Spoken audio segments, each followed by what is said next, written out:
मुख्य अतिथि के रूप में उपस्थित देश के माननीय रक्षा मंत्री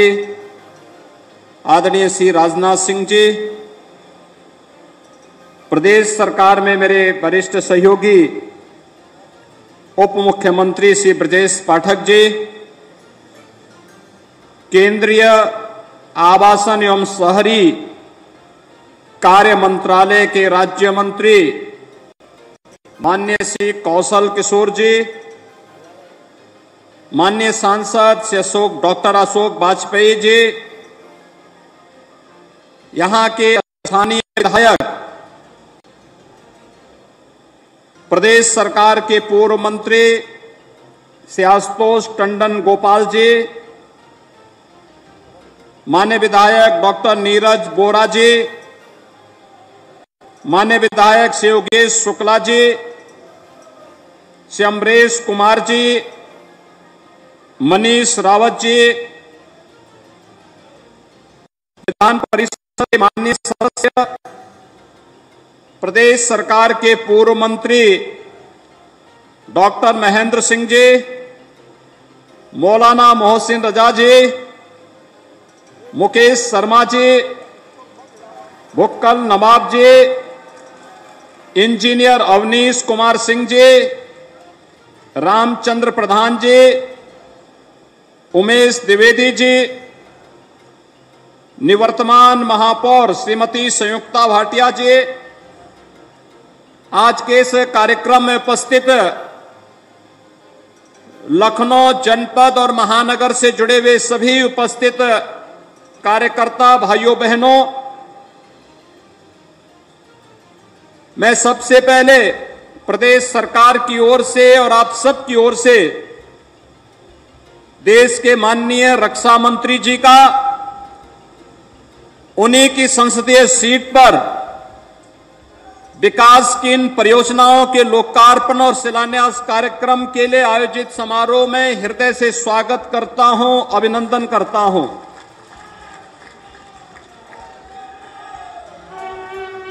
आप सब जानते हैं कि लखनऊ को प्रदेश की राजधानी के अनुरूप विकास की योजनाएं मिले। सरदार अटल बिहारी वाजपेयी जी ने कभी ये सपना देखा था और उस समय सांसद के रूप में विकास की उन परियोजनाओं को जमीनी धरातल पर उतारने के लिए तमाम परियोजनाएं लखनऊ को दी थी। शहीद पथ लखनऊ के जीवन की लाइफलाइन आज बनी है। ये उसी समय जब सरदार अटल बिहारी वाजपेयी जी प्रधानमंत्री थे और केंद्रीय सड़क परिवहन और राजमार्ग मंत्री के रूप में आज के रक्षा मंत्री पूरे देश के अंदर सड़क इंफ्रास्ट्रक्चर के लिए कार्य कर रहे थे। उस समय शहीद पथ की सौगात लखनऊ को प्राप्त हुई थी। भाइयों बहनों, सरदेश श्री लालजी टंडन जी ने भी लखनऊ के विकास के लिए अपने समय में सरदार अटल जी के उन सपनों को जमीनी धरातल पर उतारने के लिए अनेक प्रयास प्रारंभ किए थे। लेकिन आज स्मार्ट सिटी लखनऊ को स्मार्ट जैसी सुविधाएं भी मिले, उसी प्रकार की सौगात लेकर के माननीय रक्षा मंत्री जी आपके बीच में आए हैं, लखनऊ वासियों के लिए आए हैं।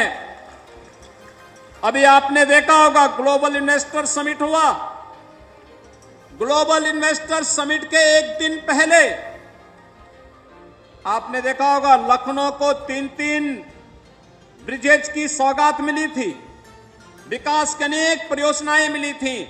और आज फिर 1,500 करोड़ रुपए की परियोजनाओं की सौगात मिल रही है, जिसमें लखनऊ की यातायात की जुड़ी हुई सबसे बड़ी समस्या का समाधान का रास्ता भी लखनऊ विकास प्राधिकरण निकाल रहा है और एक ग्रीन कॉरिडोर परियोजना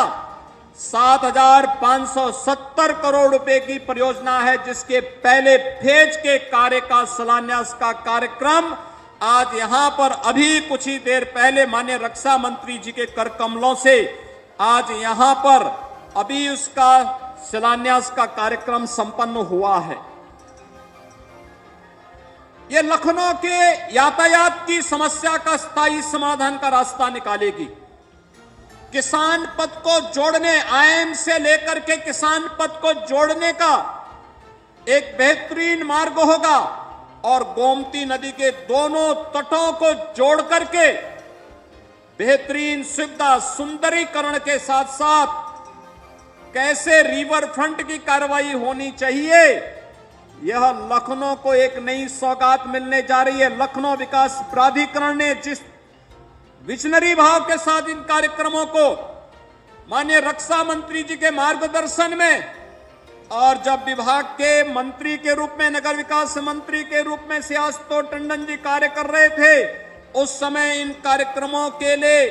पहले पीपीआर और फिर डीपीआर बनाने का एक आदेश उस समय दिया था। आज वह जमीनी धरातल पर उतरने जा रही है। आज उसके लिए मैं आप सबको, लखनऊ वासियों को इसके लिए बधाई देता हूं। राष्ट्रीय प्रेरणा स्थल का निर्माण भी लखनऊ विकास प्राधिकरण के माध्यम से लखनऊ में बनने जा रहा है। एक देश में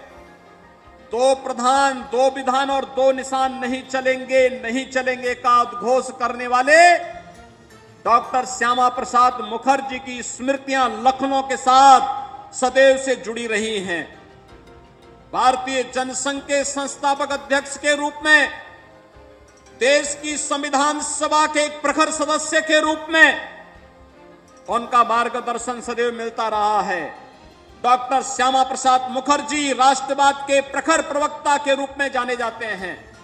तो अंत्योदय की भावना, विकास की योजना का लाभ हर गांव, हर गरीब, हर किसान तक बिना भेदभाव तक पहुंचे, इसके शिल्पी थे पंडित दीनदयाल उपाध्याय जी। पंडित दीनदयाल उपाध्याय जी, डॉक्टर श्यामा प्रसाद मुखर्जी और लखनऊ की आन, मान और शान के रूप में जाने जाने वाले समरसता और समन्वय के आदर्श पुरुष के रूप में, पितृपुरुष के रूप में जाने जाने वाले सर्वदेव अटल जी की भव्य प्रतिमाओं के साथ बनने वाला लखनऊ का राष्ट्र प्रेरणा स्थल का शिलान्यास का कार्यक्रम भी अभी माननीय रक्षा मंत्री जी के कर कमलों से संपन्न हुआ है। स्मार्ट सिटी मिशन के अंदर लखनऊ नगर निगम ने लखनऊ सिटी के अंदर कुछ अत्याधुनिक तकनीक पर आधारित नए पार्क देने के कार्यक्रम बनाए हैं, जिसमें musical fountain, 5D motion chair, waste material से यूपी दर्शन theme park, waste to art park, ये तमाम प्रकार की पार्क की नई विजन के साथ लखनऊ वासियों के लिए और लखनऊ आने वाले लोगों के लिए सुविधा प्रदान की जा रही है। तो हेरिटेज इमारतों पर फसाड लाइटिंग का कार्यक्रम का भी आज यहां पर लोकार्पण और शिलान्यास का कार्यक्रम संपन्न हो रहा है। तो अगर पंडित दीनदयाल उपाध्याय जी की बात हो और गरीबों की बात न हो, भाइयों बहनों, 4,512 प्रधानमंत्री आवास योजना की सौगात लखनऊ के उन गरीबों के लिए जिनके पास अपनी सिर को ढकने के लिए छत नहीं थी, इसका भी लोकार्पण का कार्यक्रम आदरणीय रक्षा मंत्री जी के कर कमलों से संपन्न हो रहा है। ऑपरेशन कायाकल्प के अंदर प्राथमिक विद्यालयों को सुदृढ़ीकरण और वहां पर सुविधाओं से संपन्न करना, 2 अभ्युदय विद्यालयों का शिलान्यास के साथ ही बटलर झील और काला पहाड़ झील के सुंदरीकरण की परियोजनाओं का आज यहां पर शिलान्यास करना और मुख्य चौराहों का आपने देखा होगा कि यहां पे G20 और ग्लोबल इन्वेस्टर समिट के दौरान कुछ चौराहों के सुंदरीकरण के कार्यक्रम को यहां के प्रशासन ने अपने हाथों में लिया। अर्जुनगंज का चौराहा आप देख रहे होंगे कितना अच्छा हो गया है। दुबग्गा के चौराहे पर भी उसी प्रकार से कार्य हुआ है। सड़कों के सुंदरीकरण का कार्य किस तरीके से प्रशासन ने किया है, आज उन सभी चौराहों के रिमॉडलिंग के कार्यक्रम को भी आगे बढ़ाने के लिए एक कार्यक्रम की शुरुआत यहां पर आदरणीय रक्षा मंत्री जी के कर कमलों से प्रारंभ हो रहा है। भाइयों बहनों, विकास एक अनवरत चलने वाली प्रक्रिया है, लेकिन विकास के साथ एक आत्मीयता प्रशासन, शासन प्रशासन के साथ साथ आम जनमानस के मन में भी होना चाहिए। हमें सुरक्षा के साथ साथ सुशासन के लक्ष्य को प्राप्त करना है, और जब सरकार और जनमानस एक साथ मिलकर के कार्य करती है तो उसके परिणाम कई गुना आगे बढ़ जाते हैं। आज आदरणीय प्रधानमंत्री मोदी जी के नेतृत्व में भारत दुनिया के अंदर अपनी एक नई पहचान लेकर के जा रहा है। आज भारत दुनिया के अंदर चाहे G20 का हो, चाहे सगाई कॉरपोरेशन के अध्यक्षता के कार्यक्रम को सफलतापूर्वक आगे बढ़ा रहा है। एक नागरिक के रूप में हम सबका भी दायित्व बनता है कि हम भी भारत की सफलता के साथ जुड़ करके भारत को 2047 तक दुनिया की एक महाशक्ति के रूप में स्थापित करके एक विकसित भारत के निर्माण का जो सपना आदरणीय प्रधानमंत्री जी का है, उस सपने को साकार कर सकें। उसी क्रम में विकास की परियोजनाएं आज राजधानी लखनऊ के अनुरूप विकास की परियोजनाएं लखनऊ को प्राप्त हो सकें, इसके लिए आदरणीय रक्षा मंत्री जी का आगमन यहां पर हुआ है। मैं उनका एक बार फिर से हृदय से स्वागत और अभिनंदन करते हुए लखनऊ के सभी माननीय जनप्रतिनिधियों को इन सभी योजनाओं के साथ आत्मीयता के साथ लगने के लिए हृदय से बधाई देता हूं। आप सबके प्रति अपनी शुभकामनाएं देते हुए वाणी को यहीं पे विराम देता हूं। धन्यवाद। जय हिंद।